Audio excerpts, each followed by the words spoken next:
সকলের চরণে শতকোটি প্রণাম। মাগো আশীর্বাদ করবেন যেন এইভাবে হরি নাম গাইতে গাইতে পৃথিবী থেকে চলে যেতে পারি।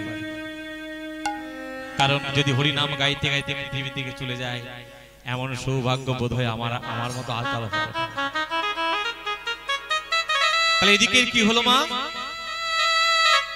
মাধব দাস যখন কাঁদছে তার মা তাকে সান্ত্বনা দিচ্ছে, ওরে ভগবানকে দোষ করিস দিস না। তারপর থেকে তাদের জীবনে নেমে এলো চরম দুর্দশা। মা কি করতো জানে? কয়েকজনের বাড়িতে কাজ নিল।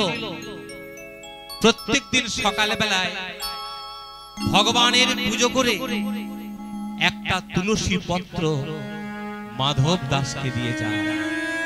ওরে বাবা, যখন তোর খিদে পাবে এই তুলসী পত্রটা তুই সেবা করে দিস, আর একটা হাঁড়িয়ে করে জল দিয়ে যায়। যখন জল তেষ্টা পাবে তুই জল খেয়ে নিস। বাবা, আমি যে তোর অভাগিনী মা রে, তোর মুখে হার তুলে দেওয়ার মতো সামর্থ্য আমার নেই। এইভাবে দিন চলে। যাওয়ার সময় দরজাটা বন্ধ করে দিয়ে যায়। আর প্রত্যেক দিন গৃহস্থের বাড়িতে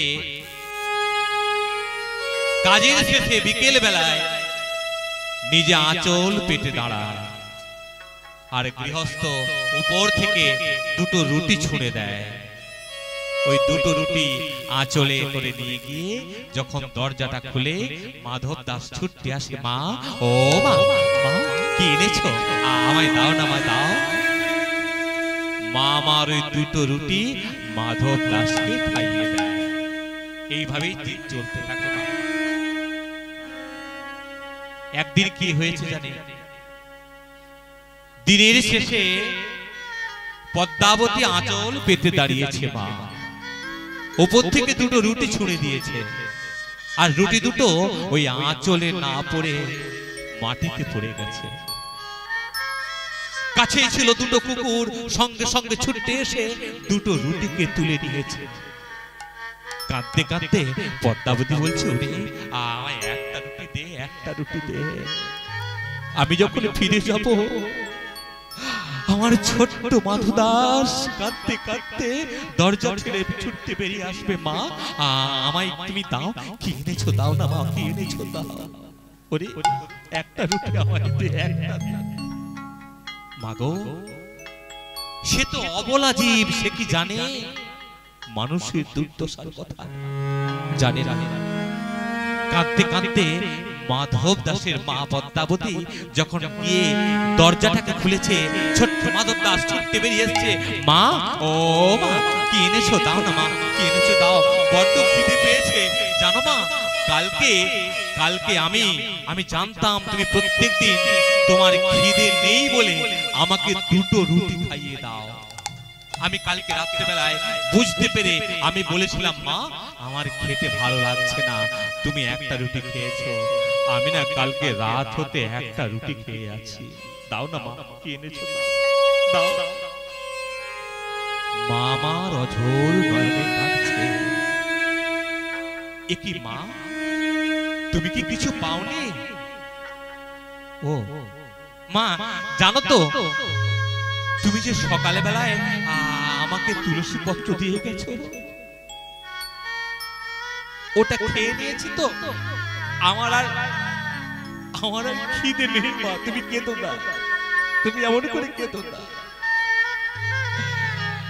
তুমি যে সকালে বেলায় আমাকে তুলসী পত্র দিয়ে যাও, ওটা খেয়ে নিলেই আমার পেট ভরে যায়। তুমি এমন করে কেঁদো না, তোমার কান্না হয়ে দেখতে পারবো না। দেখুন মায়ের পুত্রের প্রতি কতটা ভালোবাসা, পুত্রের মায়ের প্রতি কতটা ভালোবাসা। ভগবানকে মিনতি করি এই ভালোবাসা যেন প্রত্যেকটা মানুষের মধ্যে থাকে। এই ভালোবাসা যদি প্রত্যেকটা মানুষের মধ্যে থাকতো, কোনো মায়ের চোখে জল আসতো না, কোনো বাবার চোখে জল আসতো না। কিন্তু দুঃখের কথা দেখুন, মা আমার আগেও কেঁদেছে, এখনো কাঁদছে। যখন ছেলে আমার ছোট্ট ছিল মা তখন কেঁদেছে, পাশের বাড়ির দিদিকে বলেছে, জানো দিদি আমার ছোট্ট ছেলেটা আজ 3 দিন হয়ে গেল কিচ্ছু খাচ্ছে না। আর ছেলে যখন বড় হয়েছে তখনও মা বৃদ্ধা হয়েছে, কেঁদে কেঁদে পাশের বাড়ির দিদিকে বলে, জানো দিদি আমার ছেলে আজ 3 দিন আমায় খেতে দিচ্ছে না। মা তখনও কেঁদেছে, এখনো কাঁদছে। কি মর্মস্পর্শী একটা ঘটনা। পিতা মারা গেছে, মা অনেক কষ্ট করে একটা ছেলেকে মানুষ করছে। ছেলের ইচ্ছে আমি ইংলিশ মিডিয়াম স্কুলে পড়ব। মা কষ্ট করে বাড়িতে বিভিন্ন বাড়িতে খেটে খেটে ছেলেকে ইংলিশ মিডিয়াম স্কুলে ভর্তি করেছে। সত্য ঘটনা। মা কি করে জানেন, প্রত্যেক দিন যখন স্কুল ছুটি হয়, ছেলে তো ইংলিশ মিডিয়াম স্কুলে পড়ে, হোস্টেলে থাকে, যা পায় 2টো নাড়ু কেনে, নারকেল নাড়ু। ছেলে খেতে ভালোবাসতো ছোটবেলা থেকে। কাগজে করে ওই 2টো নারকেল নাড়ু নিয়ে স্কুলের বাইরে একটা গাছের নিচে দাঁড়ায়। ছেলে হোস্টেল থেকে বেরিয়ে আসে, মায়ের কাছ থেকে 2টো নাড়ু নিয়ে চলে যায়। কত কষ্ট করে ছেলে মানুষ করছে দেখুন। একদিন ওই ছেলে মাকে বলছে, মা তোমাকে একটা কথা বলবো। বল বাবা। তুমি না কাল থেকে আমায় আর নাড়ু দিতে এসো না। কেন রে? জানো মা তুমি এই নোংরা এই ছেঁড়া কাপড় পরে আমায় নাড়ু দিতে আসো তো।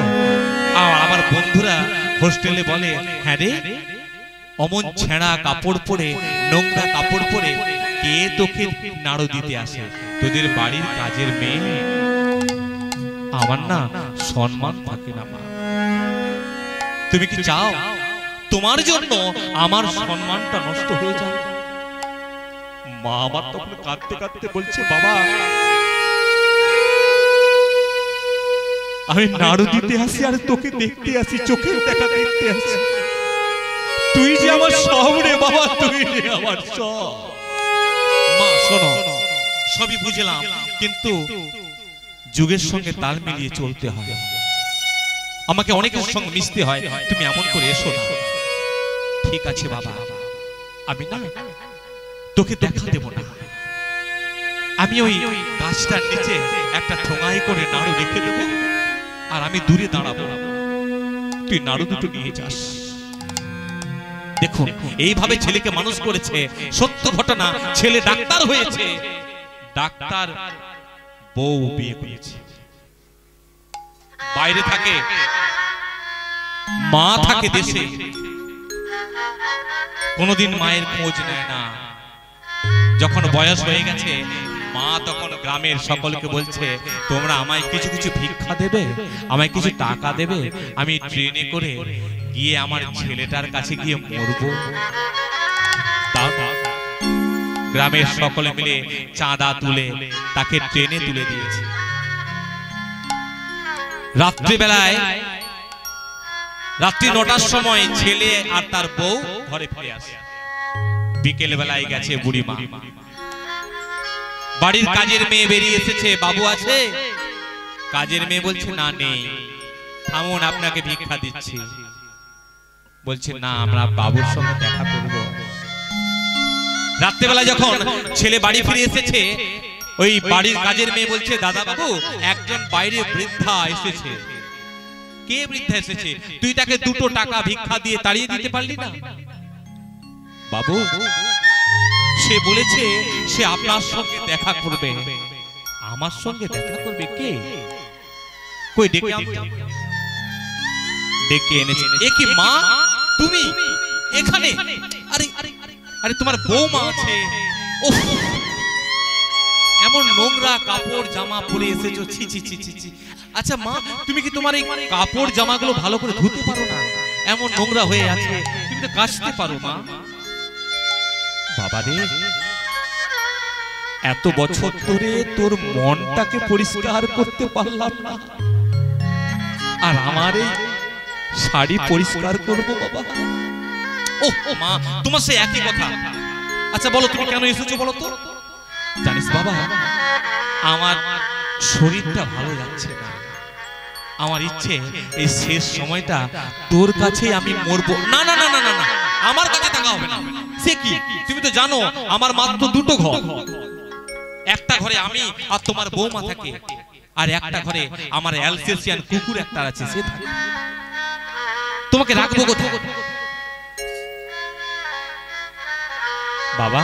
আমার যে শরীরটা খুব খারাপ। ঠিক আছে, তোমাকে আমি নার্সিং হোমে ভর্তি করে দিচ্ছি, আমি শরীর সারিয়ে দিচ্ছি। মাগো, নার্সিং হোমে রেখে মাকে একটু সুস্থ করেছে দিয়ে বলছে, মা তুমি শোনো, তুমি এবার ঘরে ফিরে যাও, তোমাকে এখানে থাকতে হবে না।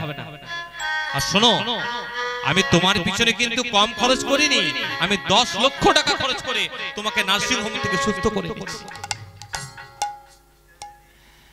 মা তখন কাঁদতে কাঁদতে বলছে, হ্যাঁ রে বাবা, তুই এই ঘরটার কতটা ভাড়া দিস? কত ভাড়া দিস? মা, এই ঘরটা আমার 4 লক্ষ টাকা মাসে ভাড়া। জানো, জানিস বাবা, আমার বোধ হয় তোর কাছে কিছু পাওনা আছে। পাওনা? তুমি আমার কাছে কি পাও? তোর এই ঘরটার যদি ভাড়া 4 লক্ষ টাকা হয়, তোকে যখন আমি গর্ভে ধারণ করেছিলাম, আমার এই ছোট্ট গর্ভের ঘরে তোকে 9 মাস 10 দিন আমি অতি যত্নে লালন পালন করেছি বাবা। পারবি এই আমার ছোট্ট গর্ভের ঘরটাতে তোকে যে লালন পালন করেছি, সেই গর্ভের ভাড়াটা আমায় দিতে পারবি? পারবি?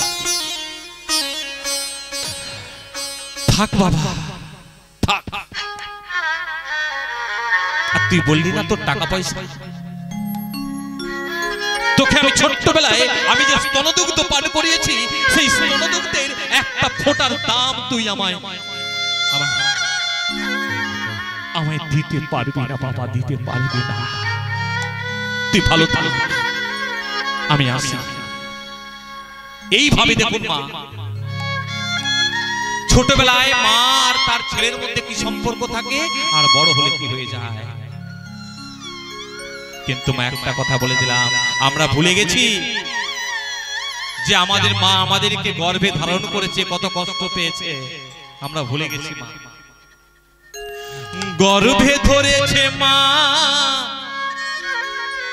পেয়ে কত যন্ত্রণা। গর্ভে ধরেছে মা, পেয়ে কত যন্ত্রণা। ধরেছে মা কত শক্তিবল এই দুনিয়া, তবু কেন মায়ের চোখে জল এই দুনিয়া, তবু কেন মায়ের চোখে জল এই দুনিয়ায়, তবু কেন মায়ের চোখে জল এ দুনিয়ায়, তবু কেন মায়ের চোখে জল। গর্ভে ধরেছে মা, পেয়ে কত যন্ত্রণা। গর্ভে ধরেছ মা, পেয়ে কত যন্ত্রণা। ধরেছে মা কত শক্তিবল এই দুনিয়া, তবু কেন মায়ের চোখে জল এই দুনিয়ায়, তবু কেন মায়ের চোখে জল এ দুনিয়ায়, তবু কেন মায়ের চোখে জল। 10 দিন 10 মাস রেখেছিল জঠরে, প্রসবিলে মা গো আমায় কত কষ্ট করে। 10 দিন 10 মাস রেখেছিলে জঠরে, প্রসবিলে মা গো তুমি কত কষ্ট করে। 10 দিন 10 মাস রেখেছিলে জঠরে, প্রসবিলে মা গো আমায় কত কষ্ট করে। 10 দিন 10 মাস রেখেছিলে জঠরে, রসবিলে মাগো তুমি কত কষ্ট করে। হাই গো আমার মা জননী দেখাইলে বিশ্বভূমি। হাই গো আমার মা জননী দেখাইলে বিশ্বভূমি। হাই গো আমার মা জননী দেখাইলে বিশ্বভূমি। হাই গো আমার মা জননী দেখাইলে বিশ্বভূমি। কাঁটা গাছে ধরা ইলি ফল এই দুনিয়া, তবু কেন মায়ের চোখে জল। এই দুনিয়ায় তবু কেন মায়ের চোখে জল। এই দুনিয়ায় তবু কেন মায়ের চোখে জল। এই দুনিয়ায় তবু কেন মায়ের চোখে জল। কি হলো মা? ছোট্ট মাধব দাসকে তার মা কোলে টেনে নিয়েছে, মাথায় হাত বুলিয়ে ঘুম পাড়িয়ে দিয়েছে। ঘুমের যখন ঘুমিয়ে পড়েছে ছোট্ট মাধব দাস, মা আমার ভগবানকে বলছে, ভগবান তুমি আমায় ক্ষমা করো। যে মা তার পুত্রের মুখে আহার তুলে দিতে পারে না, এই পৃথিবীতে তার বেঁচে থাকার কোনো অধিকার নেই। তাই কি করেছে মা? মাধব দাস আঁচলটাকে ধরে শুয়ে আছে। আর মা আমার কি করেছে? নদীর জলে আত্মহত্যা করতে যাবে বলে আস্তে আস্তে আঁচলটাকে টানছে মা। আর যে আস্তে আস্তে আঁচলটাকে টেনে নিয়ে চলে যাবে, সঙ্গে সঙ্গে কি হলো? আঁচলের টানে মাধু জাগিয়া উঠিল। মামা বলে মাধু তখন কাঁদিতে লাগিল। আঁচলের টানে মাধু জাগিয়া উঠিল। মামা বলে তাকে মাধু জাগিয়া উঠিল। আঁচলের টানে মাধু জাগিয়া উঠিল। মামা বলে মাধু তখন কাঁদিতে লাগিল। ওই আঁচলের টানে মাধু জাগিয়া উঠিল। মামা বলে তখন মাধু জাগিয়া উঠিল। মা তুমি কোথায় যাচ্ছ? তুমি আমায় ছেড়ে কোথায় যাচ্ছ? বাবা, যে মা তার পুত্রের মুখে আহার তুলে দিতে পারে না, পৃথিবীতে বেঁচে থাকার তার কোনো অধিকার নেই। মা, এই জগতে বাবা আমায় ছেড়ে চলে গেছে, একমাত্র তুমি আমায় চাও। আমায় ছেড়ে যেও না মা, কোনোদিন আমি তোমাকে খাওয়ার চাইবো না মা, আমায় ছেড়ে যেও না। মাকে নিয়ে মাধব দাস থাকে। একদিন মাধব দাসকে তার বন্ধুরা জিজ্ঞেস করেছে, হ্যাঁ রে মাধু, তোর বাবা কোথায়? মাধু তখন কাঁদতে কাঁদতে এসেছে। মা, আমার বন্ধুরা জিজ্ঞেস করছে আমার বাবা কোথায়। বলে তুই কি বললি? তোর বাবাকে তুই বলতে পারলি না? বলছে মা বলো না, আমার বাবাকে এসে কোথায়? যখন বড় হয়েছে মাধব দাস, মা তখন বলছে, যদি তোর বাবার কাছে যেতে হয় তোকে ঘরে থাকলে চলবে না, তোকে বেরিয়ে যেতে হবে। তোর বাবাকে জানিস? ভগবানকে দেখিয়েছি, ওই তোর পিতা। মাগো বলে দাও, আমি কোথায় গেলে আমার পিতাকে পাবো? ওরে মাধু, যদি তোর পিতাকে চাস তো ঘরে থাকলে হবে না, যা এই মুহূর্তে তুই ঘর থেকে বেরিয়ে যা। আর একটা কথা বলে দিলাম, যতদিন পর্যন্ত না ওই পিতার খোঁজ পাস, তোর মুখটাকে আমায় দেখাবি না। বেরিয়ে গেল মাধব দাস। দেখুন মা, শিক্ষাটা দেখুন। ছেলেকে ধর্মীয় শিক্ষাটা দিতে হয়, কিন্তু আমরা ছেলেকে ধর্মীয় শিক্ষা দিই না। আমরা কি করি, যে ছেলে একটু বড় হলো হাতে একটা ছড়ার বই ধরিয়ে দিই। অ আ ক খ পড়েছে তো নাকি? অয়ে কি বলছে? অয়ে অজগর আসছে তেড়ে। পড়াই তো, আমরা পড়ি তো, ছোট্ট ছেলেকে বলি। আয়ে কি গো, আয়ে কি হয়? আয়ে আমটি খাবে পড়ে, খুব ভালো পড়েছে। আয়ে আমটি খাবো পেড়ে। হস্যয়ে ও তো কিছু পড়াশোনা করেনি, ওকে জিজ্ঞেস করে লাভ নাই। ইঁদুর ছানা ভয়ে মরে আর দীর্ঘয়ে ঈগল পাখি পাছে ধরে। এটা আমরা বাচ্চাদেরকে পড়াই, শিখাই, কিন্তু কেউ বোঝায় না ওই অ আ হ্রস্বই দীর্ঘ এগুলো বলেছে কেন। অয়ে অজগর আসছে তেড়ে। দেখুন কেমন আমাদের শিক্ষা, দেখুন জীবনে প্রথম যে অক্ষরটা আমার ছেলে বা মেয়ে পড়ছে তাতে ভয় ঢুকিয়ে দেওয়া হলো। অয় মানে অজগর, সাপ। ছেলে আর পড়বে? বোঝাতে হবে অজগর মানে কি। অজগর মানে কি? অজগর মানে হলো কাল বা সময়। সময় আমাদের প্রত্যেকদিন তাড়া করে নিয়ে যাচ্ছে না। এই যে আজকের দিনটা যদি পেরিয়ে যায়, এই আজকের দিনটা আমরা আর ফিরে পাবো না। তাহলে অজগর হলো কাল বা সময়। কিন্তু আমরা কি করছি? হরিনাম করছি না। আয়ে আমটি আমি খাবো পেড়ে। আম মানে কি? আম হলো সুখ। আমরা সবাই সুখের পিছনে ছুটছি, যেদিকে গেলে সুখ থাকে সেই দিকে দৌড়াচ্ছি। হর্ষয়ে ইঁদুর ছানা ভয়ে মরে। ইঁদুর ছানাটা কে? ইঁদুর ছানা হলো আমরা সকলে মানুষ। কিসের ভয়ে মরছি? দীর্ঘয়ে ঈগল পাখি পাছে ধরে। ঈগল মানে কি? মৃত্যু। আমাদের সব সময় ভয়। এখানে অনেকেই আছেন বলতে পারবেন কারো মৃত্যু ভয় নাই? সবারই মৃত্যু ভয় আছে। যখন একটু করে ছাতিরা ধুকধুক করে মনে হয় স্ট্রোক হয়ে যাবে না, সঙ্গে সঙ্গে মনে হয়। দেখবেন প্রত্যেকেরই মৃত্যু ভয় আছে। তার দীর্ঘ ঈগল পাখি পাছে ধরে। তাহলে এরকম ভাবে শিক্ষাটা আমাদের ছেলে মেয়েদেরকে দিতে হবে, তবে তারা জীবনে এগিয়ে যাবে।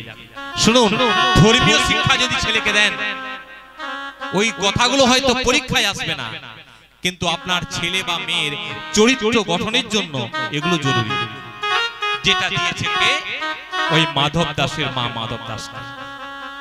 আর মাধব দাস কি করেছে? মা ওইখান থেকে বাড়ি থেকে চলে এলো ওই পিপুল বৃক্ষের তলে। পিপুল বৃক্ষের তলে এসে মাধব দাস ভগবানকে ডাকে, দয়াময় দেখা দাও, বলে দাও কোন দিকে গেলে আমি তোমায় দেখা পাবো, বলে দাও দয়াময়। এই অন্ধকার জগতে কোথায় গেলে তোমায় পাবো, কৃপা করে বলে দাও কৃপা সিন্ধু। কোন দিকে যেতে হয় আমি জানি না, আধারে জামি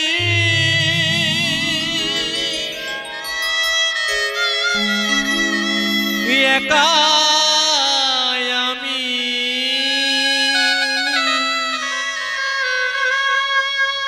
খুঁজি গো তোমার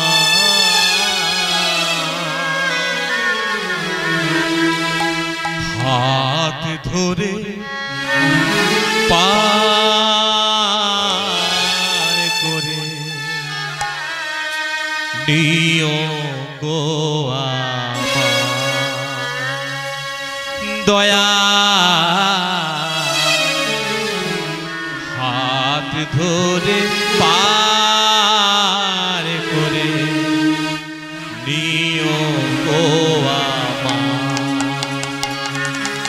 আধার জমি একাই আমি, দেখা দাও দয়াময়, খুঁজি গো তোমার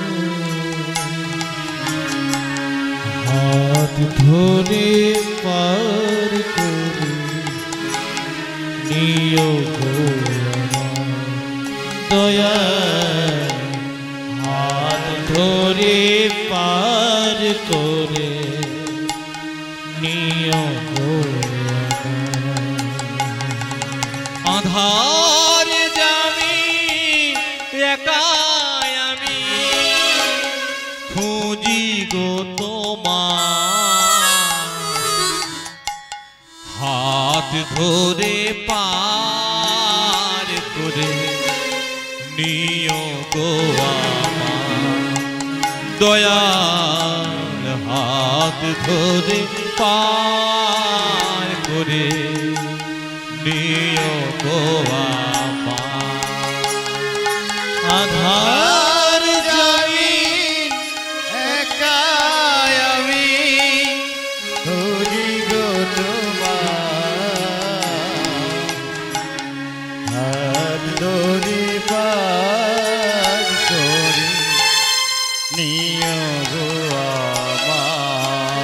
দয়া হাত ধরে পার করে নিও গো আমায়।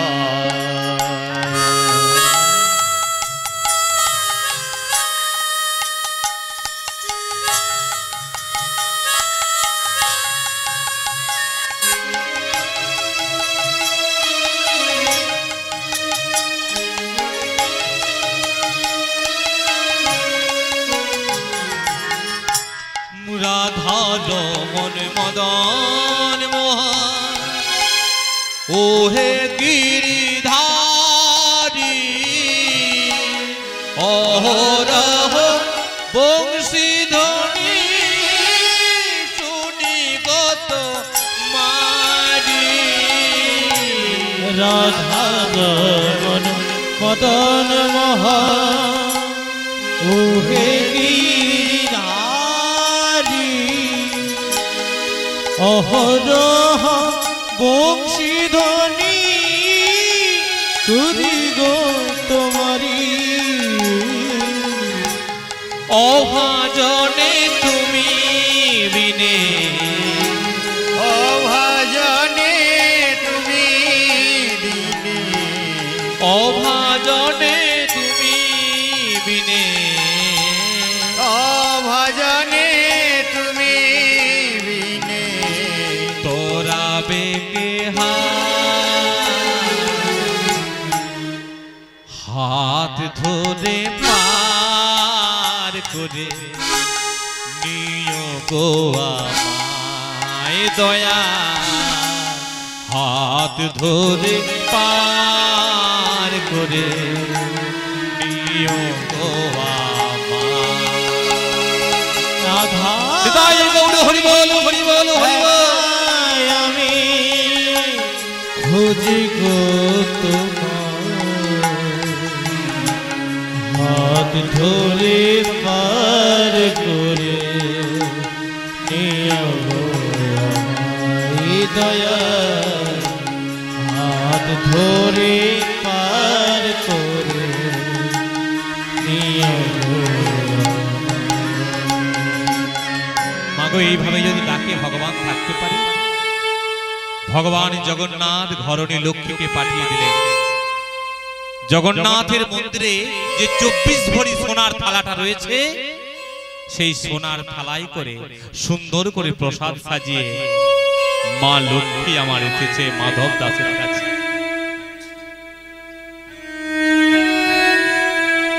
ঠাকুরজি কে? আমি জগন্নাথ ঘরণী লক্ষ্মী। কেন এসেছ? ভগবান জগন্নাথ তোমার জন্য প্রসাদ পাঠিয়েছে, ওইখানে রেখে দাও, আমি ভগবানের নাম করে আমি সেবা করে দেব। দেখুন মা মাধব দাস কেমন। মা লক্ষ্মী বলছে, শোনো ঠাকুরজি, তুমি সেবা করে নিয়ে সোনার থালাটাকে রেখে দিও, আমি পরে এসে নিয়ে চলে যাব। আর মাধব দাস কি করেছে মা? পরে সেবা করে নিয়েছে, সেবা করে সোনার থালাটাকে পিছনের দিকে রেখেছে। আর এদিকে সকালবেলায় যখন জগন্নাথ মন্দিরের দরজাটা খোলা হয়েছে, দেখছে জগন্নাথ মন্দিরের 24 ভরি সোনার থালাটা নেই। ব্রাহ্মণ ঠাকুর বলি, জগন্নাথ মন্দিরের 24 ভরি সোনার থালাটা গেল কোথায়? শুনেছি তোমার মেয়ের বিয়ে। তাহলে তুমি কি চুরি করেছো? আমি চুরি করব? জগন্নাথ মন্দিরের থালা আমি চুরি করব? আমি চুরি করি। তবে গেল কোথায়? চারিদিকে খুঁজতে শুরু করলো মা। বিভিন্ন দিকে ছুটতে ছুটতে অবশেষে পৌঁছালো কোথায়? ওই যেখানে মাধব দাস হরিনাম করতেন। দেখছে পিছনে সোনার থালা তোলা। এই বাবাজি, ও বাবাজি, কি হয়েছে? বলি, দিনের বেলায় হরি হরি আর রাত্রে বেলায় জগন্নাথের থালা চুরি। কি থালা চুরি? আমি তো কোনো থালা চুরি করি, থালা চুরি করিনি। তো তোমার পিছনে এই সোনার থালাটা এলো কোথা থেকে? ও ওই সোনার থালাটা জগন্নাথ ধরণী লক্ষ্মী আমায় প্রসাদ দিয়ে গেছে। বাহ বাহ বাহ, আমরা এতদিন পুজো করছি, জগন্নাথের দেখা পেলাম না, লক্ষ্মীর দেখা পেলাম না, আর তুমি কি না লক্ষ্মীর দেখা পেয়ে গেলে। মিথ্যে কথা বলা হচ্ছে। ওকে মার, ওকে মার। চোর চোর বলে সকলে প্রহার করতে লাগলো।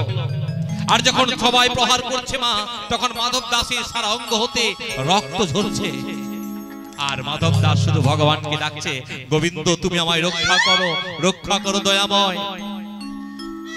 আর দেখা গেল জগন্নাথের সারা অঙ্গ থেকে রুধির ঝরছে। রানীমা বলল জগন্নাথের চরণে, প্রভু বলে দাও কে তোমার অবস্থা করেছে, তোমার সারা অঙ্গ হতে এমন ভাবে রুধির ঝরছে কেন?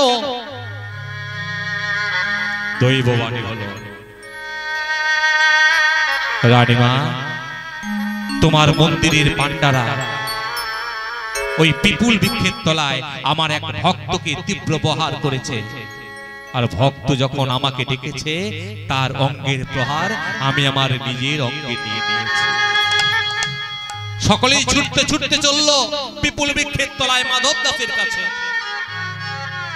আর মাধব দাস কাঁদতে কাঁদতে বলে, দয়াময় তুমি নিজেই আমাকে প্রসাদ পাঠালে, আবার তুমি পান্ডাকে দিয়ে আমাকে মার খাওয়ালে, আমি আর থাকবো না, আমি চলে যাব, আমি চলে যাব, আমি সে বৃন্দাবনে চলে যাব। মাগো মাধব দাস সে বৃন্দাবনে চলছে হরিনাম করতে করতে। সুন্দরলা যশোদাদুলা বৃন্দাবন চারি, বৃন্দাবন সুন্দর লাল যশোদা তুলা বৃন্দাবন চারি, বৃন্দাবন চারি। সুন্দরলা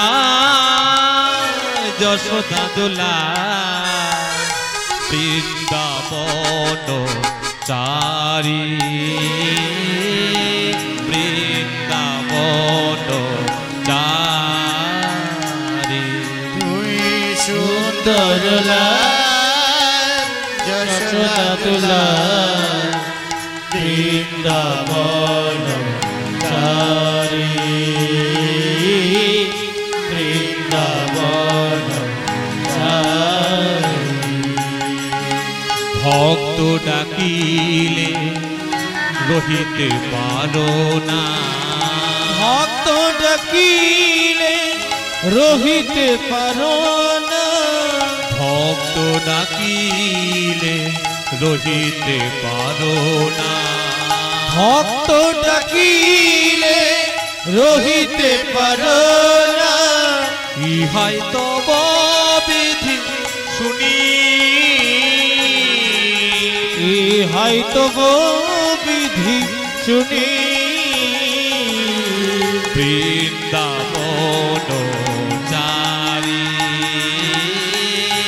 বৃন্দাবন চারি। সুন্দর লাল যশোদা দুলা বৃন্দাবন চারি, বৃন্দাবন চারি। মাগো বৃন্দাবনে বাঁকে বিহারী মন্দিরের কাছে পৌঁছেছে। আর তখন ওই মন্দিরে কি হয় জানেন, যারা ফেরিওয়ালা আছে, যারা কোনো কিছু বিক্রি করতে যায়, তারা কি করে, প্রথমে বাঁকে বিহারীর মন্দিরে যায়, যে প্রভুকে প্রণাম করে তারপরে বিক্রি করতে যায়। তো বাঁকে বিহারীর মন্দিরে গিয়ে দেখছে ওই মাধব দাস হরিনাম করছে। একজন ফেরিওয়ালা গেছে মা ওই চাল ভাজা নিয়ে গিয়ে, দিয়ে বলছে, ও ঠাকুর ঠাকুর, বলছি কালকে যে একাদশী ছিল, একাদশীর পালনটা করেছো? শোনো, যদি না করেছো আমার কাছ থেকে চাল ভাজা নিয়ে নাও, নিয়ে একাদশীর পালনটা করে নাও। মাধব দাস করজের বলছে, আমার তো পয়সা নেই, আমি কি দেব? ওগো, এই বৃন্দাবনে কোনো কিছু নিতে হলে কিছু দিতে হয় না গো। আর তুমি যদি তাই বলছো, তবে এক কাজ করো, তুমি আমাকে একটা ভজন শুনিয়ে দাও। নন্দদুলা ব্রজের গোপাল, মা যশোদা নয়নমণি। নন্দদুলা ব্রজের গোপাল, মা যশোদা নয়নমণি। নন্দদুলা ব্রজের গোপাল, মা যশোদা নয়নমণি। নন্দদুলা ব্রজের গোপাল, মা যশোদা নয়নমণি। পড়বে ধরা করুণা তোরা, ওই পড়বে ধরা করুণা তোরা, পড়বে ধরা করুণা তোরা, পড়বে ধরা করুণা তোরা। চুপি চুপি খাও মাখো ননি। ব্রজের গোপাল, মা যশোদার নয়নমণি। নন্দদুলাল ব্রজের গোপাল, মা যশোদা নয়নমণি। মাগো, যে গান শেষ হয়েছে, বাঁকে বিহারীর মন্দির হতে ভগবান হাত বাড়িয়েছে, আমায় দাও।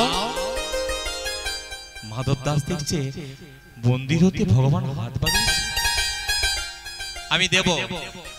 আগে বলো, তুমি আমার বন্ধু হবে? ছোট্ট বাঁকে বিহারী বলছে, ঠিক আছে, আমি তোমায় কথা দিলাম, আমি তোমার বন্ধু হব হব হব। মাগো, ভক্ত আর ভগবান দুজনে মিলে ওই কলাই ভাজা চাল ভাজা ছিল, খেয়েছে মা।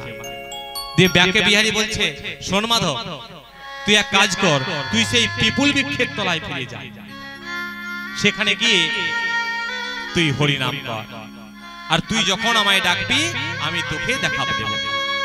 মাগো, মাধব দাস চলে এলো বৃন্দাবন থেকে ওই পিপুল বৃক্ষের তলে, এসে হরি নাম করে। আর একদিন ছোট্ট একটা কুড়ে ঘর করেছে, একদিন কুড়ো ঘরে ভগবান এসে ডাক দিয়েছে, মাধব। এক মাধব আরেক মাধবকে ডাক দিয়েছে, মাধব কে? এ তো আমার সখার গলা না? যেই দরজাটা সরিয়েছে মা, মাধব দেখছে ভগবান জগন্নাথ এসেছে। মাধব, ভগবান তুমি এসেছো, আমি যে কোথায় তোমাকে বসতে দেব? ভগবান, তুমি আমার হৃদয় মাঝে বসো ভগবান। ভগবান বলছে, শোন মাধব, আমার না খুব একটা জিনিস ইচ্ছে হয়েছে। কি হয়েছে? মাধব, আমার না খুব কাঁঠাল খেতে ইচ্ছে হয়েছে। কাঁঠাল কোথায় পাবো? শোন শোন মাধব, ওই কাঁঠাল আছে ওই রানীমার বাগানে, চল তুই আর আমি দুজনে মিলে ওই কাঁঠাল চুরি করতে যাব। চুরি?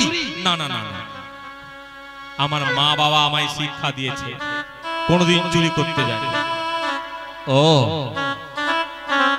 ভগবান বলছে, ও তুই আমায় খোঁটা দিচ্ছিস? আমি ননি চুরি করি, আমি গোপীদের বসন চুরি করি, তাই তুই আমায় খোঁটা দিচ্ছিস আমি চোর? তবে শুনে রাখ মাধব, তুই বলতো, যদি আমি ননি চুরি করে খাবো, তাহলে ননিটা ওই শিকাতে রাখার পর দরজাটা কেন খুলে রাখে? কারণ ওরাও চায় আমি গিয়ে ওদের ননি খেয়ে আসি। তদ্রূপ মাগো আমাদেরকেও কি করতে হবে, মনের দরজাটা খুলে রাখতে হবে। ভগবান আমাদের মনের মধ্যে প্রবেশ করে ভক্তি রস এই ক্ষীর আর ননিটা পান করে আসবে। ঠিক আছে, তুই যদি না যাস ঠিক আছে। আসলে কি জানিস, আমার তো দেখতে পাচ্ছিস আমার তো হাত নাই, তাই তোকে আমি বলতে এসেছিলাম। ঠিক আছে চল যাবো। মাগো চল না মাধু ওই কাঁঠাল বনে, একবার চল না মাধু কাঁঠাল বনে।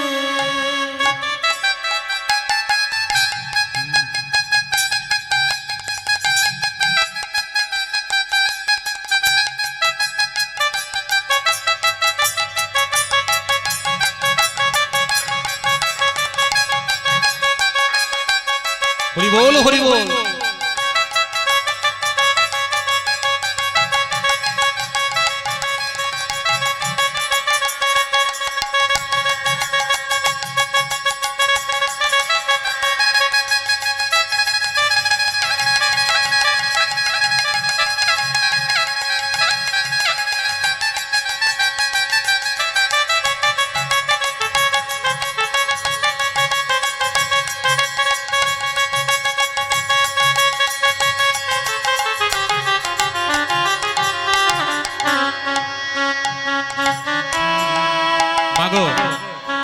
কাঁঠাল বনে পৌঁছে ভগবান জগন্নাথ বলছে, মাধু শোন,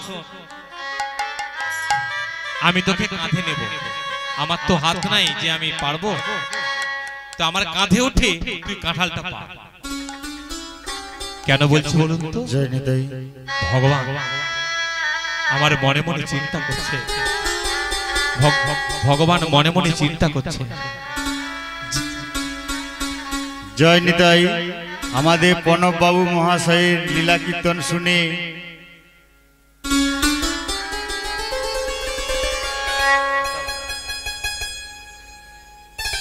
পূজা সিং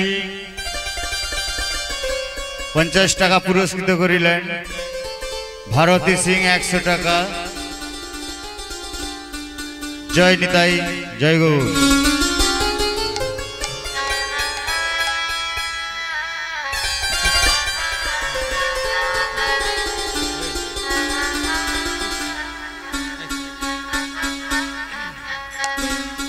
মাগো ভগবান মনে মনে চিন্তা করছে, প্রত্যেকদিন তো ভক্ত আমার চরণ ধুলি নেয়, আজ ভক্ত যখন আমার কাঁধে বসবে, কাঁধে উঠবে, আমি ভগবান ভক্তের চরণ ধুলি নেব। মাগো মাধব দাস ভগবান জগন্নাথের কাঁধে উঠেছে, উঠে কাঁঠালটা পেড়েছে, আর ভুলে গেছে যে জগন্নাথের হাত নাই। কাঁঠালটা নিয়ে বলছে, বন্ধু কাঁঠালটা ধর বলে ছেড়ে দিয়েছে।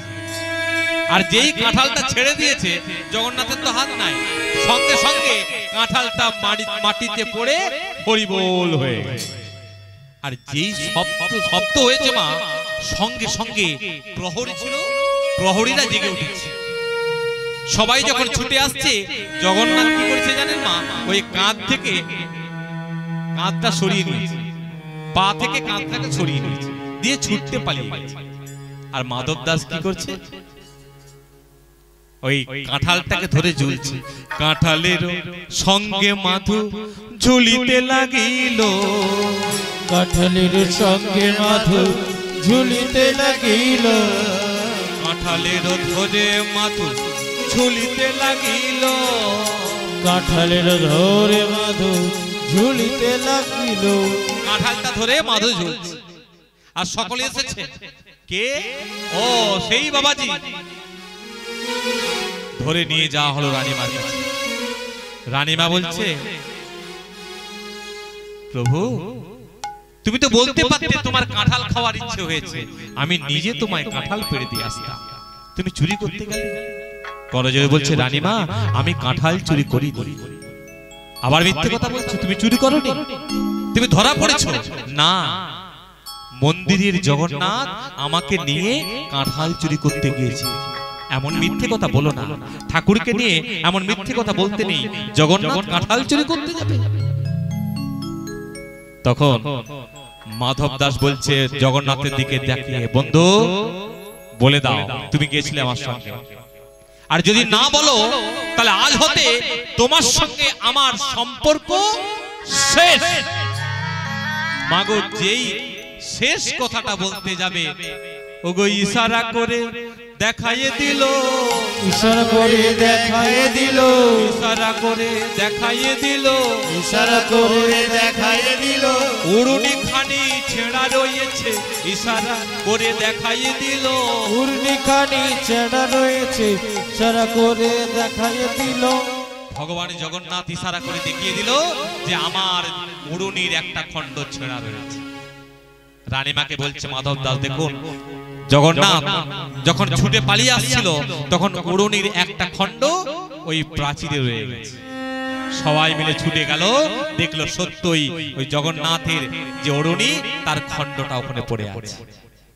সকলেই পড়ল মাধব দাসের চরণে। মাধব দাস চলে গেল পিপুল বৃক্ষের তলায়, ওখানেই হরিনাম করে, আর ভগবান তার সঙ্গে দেখা করে।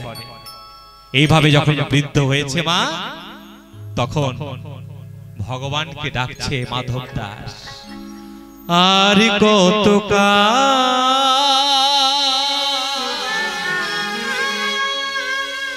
গিরিধারী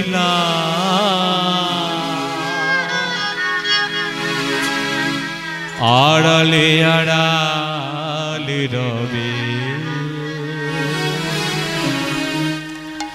তুমি আড়ালে আড়ালে রবে,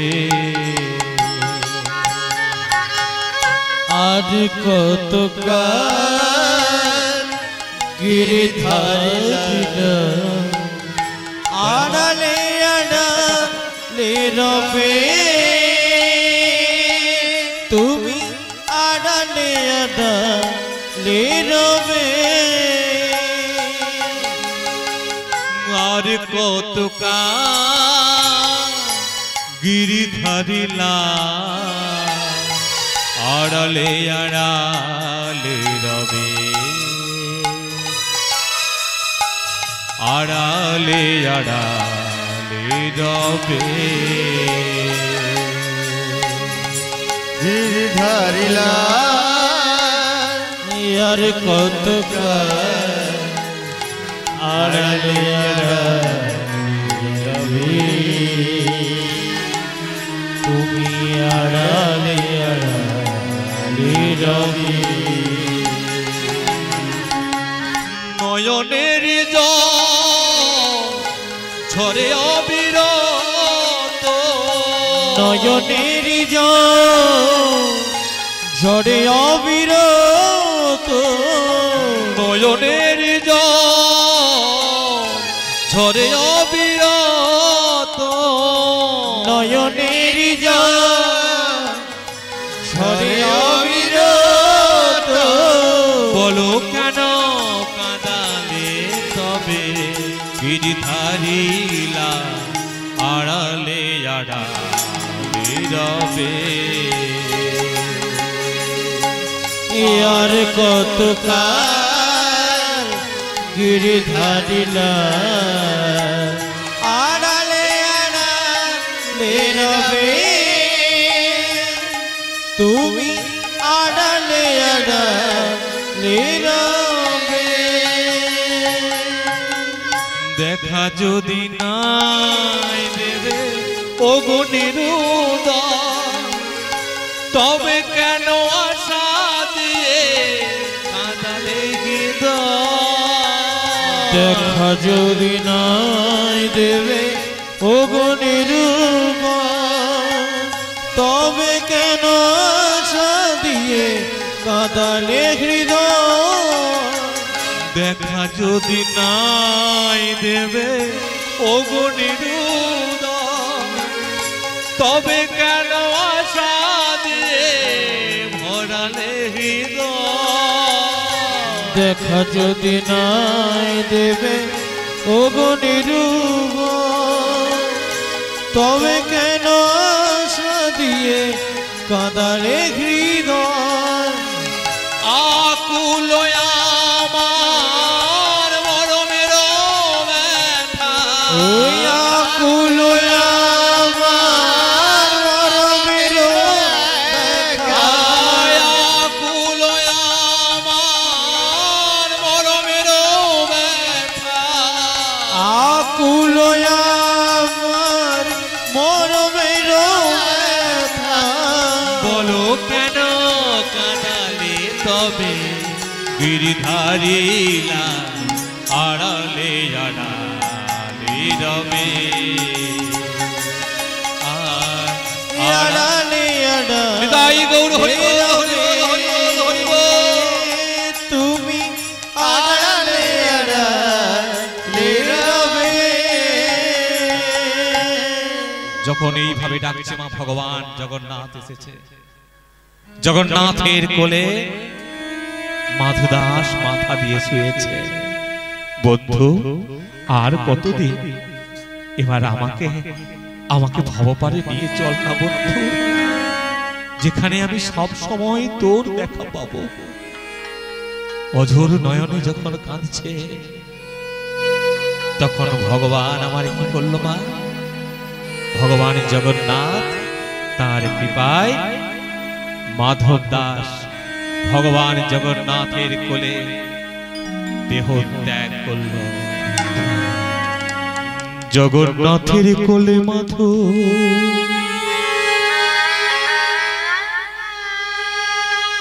দেহ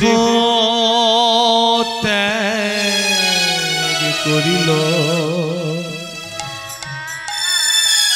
ভক্ত আর ভগবানে মিলন হইল পিপুল বৃক্ষের তলায় প্রভু মাধব দাসের দেহ সমাধিস্থ করিল সমাধির ফলে প্রভু লিখে দিল জগন্নাথ মাধু লিখে দিল দেখুন মা ভগবান নিজে ওই মাধব দাসকে ওই বিপুল বৃক্ষের তলায় সমাধিস্থ করেছে এখনো আপনারা গেলে সেই বিপুল বৃক্ষের তলায় সেই মা সমাধি আপনারা দেখতে পাবেন এইখানে আমার লীলা আমি রাখলাম লীলা তো শেষ হয় না তার বিরতি হয় তাই এখানে আমি লীলা বিরতি করলাম এবারে আমরা একটা ভজন করে নেব দিয়ে আপনাদের চরণ হতে